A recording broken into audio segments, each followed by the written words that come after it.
Released in 1978, Superman was America's first superhero. Christopher Reeve portrays Clark Kent, or Kal-El, as a bright, just savior to Metropolis. Shortly before the collapse of his home planet Krypton, scientist Jor-El sends his only son to Earth. His spaceship lands in Jonathan and Martha Kent's pasture. The kind couple raise him as their own. As Clark ages, he learns of his superhuman powers and moves to Metropolis to fight evil. He lives a double life as Superman while also working at the Daily Planet as a reporter alongside his co-worker and future love interest, Lois Lane. So what's so good about the original Superman? Well, for starters, we see Clark grow up from a little boy to a grown man. He evolves from a lost underdog to a triumphant symbol of hope and justice. The tone of the movie shifts as the viewers watch. Another reason? It's a classic American nostalgia piece.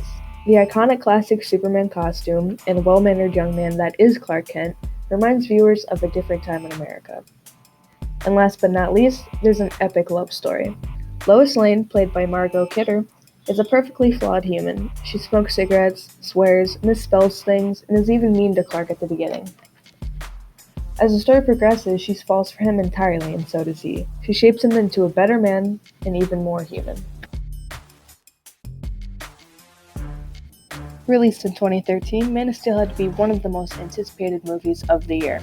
With Henry Cavill as the new Superman, and also advances in technology since the first release, in this Superman reboot, we get a whole new story.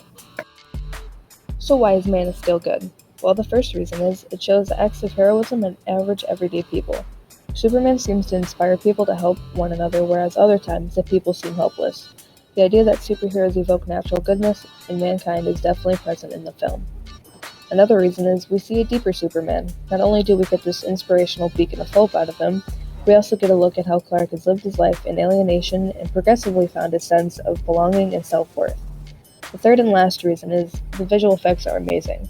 They're smooth and detailed throughout the film, which is necessary in superhero movies.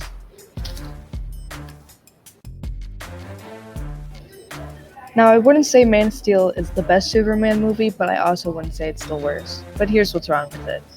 There isn't as much time focused on the actual story of Superman. It seems overcrowded with action. This causes a loss of emotional connection between the viewers and the film. Another reason is Superman is a little too dark for me.